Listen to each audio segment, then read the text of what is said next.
This is your weekly radio broadcast where we discuss current events, politics, and the complete failure of our government to attempt to manage our economy with any degree of common sense or facsimile of representation of we the people. This past week was an incredible week on the news. The TV was obviously directing to continuous bombard the people with the story of the millions that were given to the AIG executives. The Congress will pass retroactive legislation to confiscate 90% of the money bestowed on these scoundrels, which is scary in itself that Congress can pass laws to rape Americans that were offered pay and merely accepted it. It wasn't their fault. Our government is obviously made up of complete imbeciles and buffoons for giving them the money in the first place. No, we were witness to the smokescreen. We were being misdirected by all of the controlled puppet media and the Congress and the White House. The big story here isn't the mere millions looted by small-time criminals, but oh, how the public was outraged just as they knew they would be. The big story, people, is not the millions. That is small potatoes. The big story is the trillions that has been looted by these traitors. They even refuse to say who got the trillions or how much. This is the big story. Trillions missing and no end in sight. And absolutely no accountability for this massive robbery being pulled off in broad daylight by elite bankers as the public stands dumbfounded, hopelessly regurgitating the "it will get better soon" as instructed by their nearest television set. We will be covering more today on our economy, and in the second hour our guest will be Dr. Rebecca Carley. We're honored to have her with us. We will be discussing vaccines, flu shots, natural remedies, and the truth about medicine. So looking forward to that in our next hour.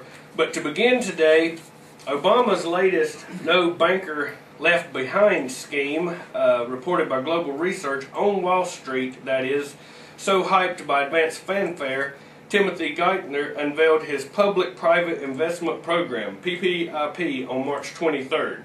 The latest in a growing alphabet soup of handouts topping $12.5 trillion and counting.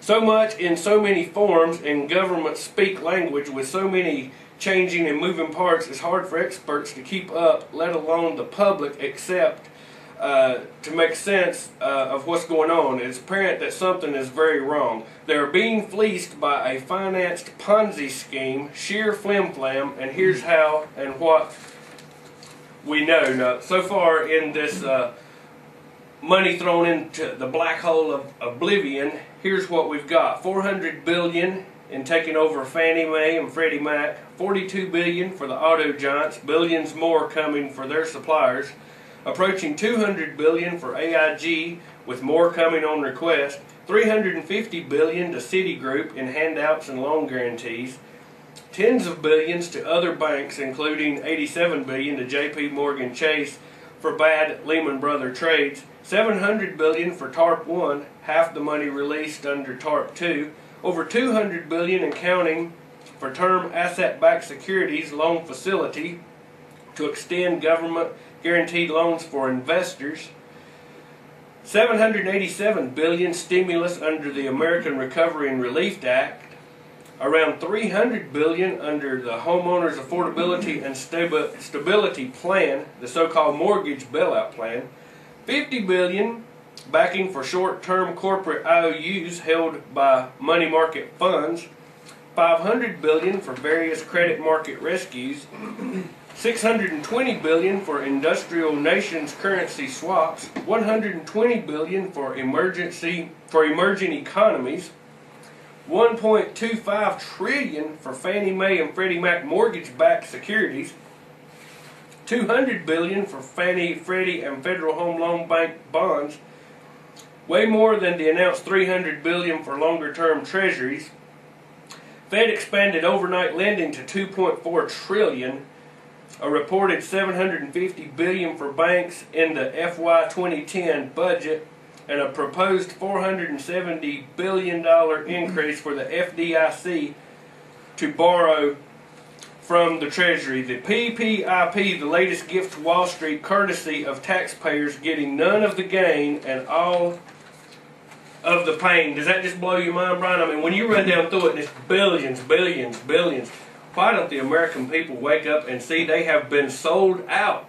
You sound like Carl Sagan over there, billions and billions and billions. I mean, it just goes on and on and on. We're stepping up to trillions and quadrillions and. Well, that report right there, we're $12.5 trillion now into this black hole of no return, and like we've stated here time and time again, a problem created by massive debt can't be fixed by massive debt. Like you pointed out, it's like giving a drug addict more money. And this is a quick report that was in Newsweek, and it says there's plenty of outrage on Capitol Hill last week over the executive bonuses. While a few big firms such as Wells Fargo, JP Morgan Chase have curtailed their campaign giving, others are quietly doling out cash to select members of Congress, particularly those who serve on committees that oversee TARP. In recent filings with the Federal Election Commission, the Political Action Committee for Bank of America, which got $15 billion in bailout money, sent out $24,500 in the first 2 months of 2009, including $1,500 to the House Minority Leader Steny Hoyer and another $15,000 to members of the House and the Senate banking panels.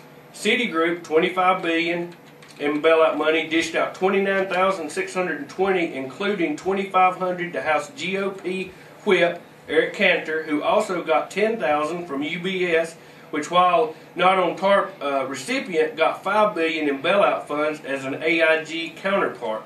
This certainly appears to be a case of TARP funding being recycled into campaign contributions, says Brett Campbell, a D.C. lawyer who tracks donations. So this was reported in Newsweek.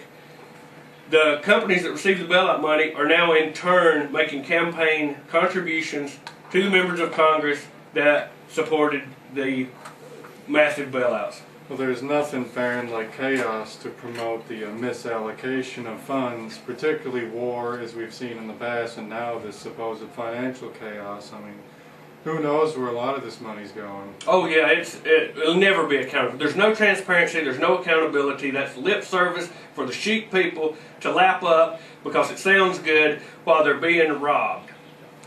Absolutely. This is kind of a confirmation for anyone out there who happens to be buying groceries. Deflation, not if you're buying food. Some grocery prices have almost doubled in the past year, despite the retail price index falling to zero. Now this is from the UK Telegraph, but of course it's relevant in the United States as well. Anyone shopping at their supermarket today will be tempted to scoff at the revelation that prices have not risen at all over the past year, according to the retail price index. Some foods have almost doubled in price since this time last year, figures from the Telegraph's Retail Cost of Living Index show. Cucumbers, for example, have risen 88%, while staples such as beef, 48%, rice, 43% higher, have also become much more expensive. And Farron, I'm sure you've been in the grocery store recently, and it's just every time you go in there. Oh, prices are changing so drastically. We are seeing the beginning throes of inflation, and as you well know, creating this massive amount of debt. Some are saying they're creating the money supply 15 times, as much as 15 times. So of course we're going to... of course the Federal Reserve that stopped reporting the M3 number in 2006. So we don't have a clue how much money's really out there. Yeah. But we do know they're running the printing presses 24/7. They're printing money out of thin air. It's devaluing our dollar. Just before this ever happened, since 2000 to October of last year when this meltdown really started occurring, our money had lost 27% of its value in that amount of time before we've reached whatever. Well, we're just on the slide right now, and it's far from over. But yeah, as you say, prices are going to look at gas. Gas is back on the rise. Absolutely. There was a lot of people that said, well, while we're going through this economic meltdown, at least gas is cheap. Like that's going to last. And to believe that gas can fluctuate from $1.50 to $4 a gallon in a mere 9 months, it's ridiculous. But we're coming up on a break. In the next hour, our guest will be Rebecca Carley. I think people will find that very interesting. We will be back after the break. Again, we are honored to be part of the Liberty News Radio Network, libertynewsradio.com. And to get us started in our first news segment, Brian, go ahead and Get us started, first news segment.